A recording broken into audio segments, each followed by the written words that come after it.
விஜய், நான் உனக்கு கல்யாணத்துக்கு ஏற்பாடு பண்ணிருக்கேம்மா.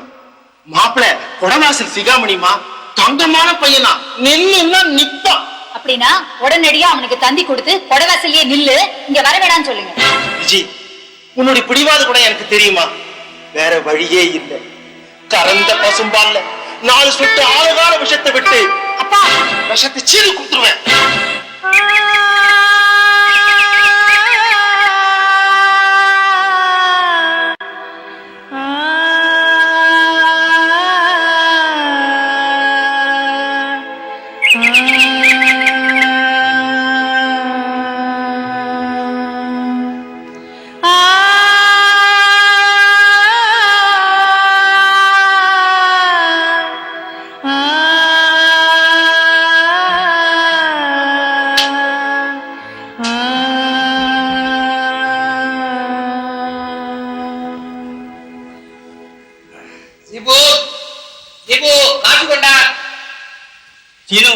இன்னைக்கு காபி இல்ல.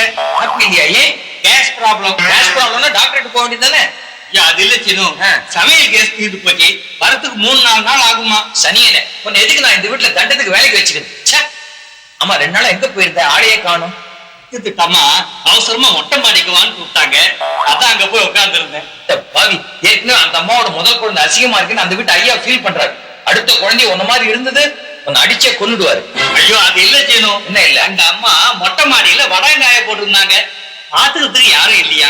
ஜீவா, நீ சும்மா தானே இருக்க, கொஞ்ச நேரம் வந்து பாத்துக்கோன்னாங்க. சரின்னு போய் உட்கார்ந்து இருந்தேன். எனக்கே கேவலமா இல்ல? ஒரு பூதம் படாம் பாத்துக்கிற லெவலுக்கு ஆயிட்டேன். காக்கா கூட உன்னை பார்த்து பயப்பட மாட்டேங்குது. பேசாம அந்த அம்மா வீட்டுல போய் தங்கிட வேண்டியதானே? தங்கிடலாம். உடனடியே அதை பத்தி கேட்க முடியுமா? தெரிவிட்ட நீ சீனு, என் மனசுல லேசா காதல் துள்ளுற இருக்கு.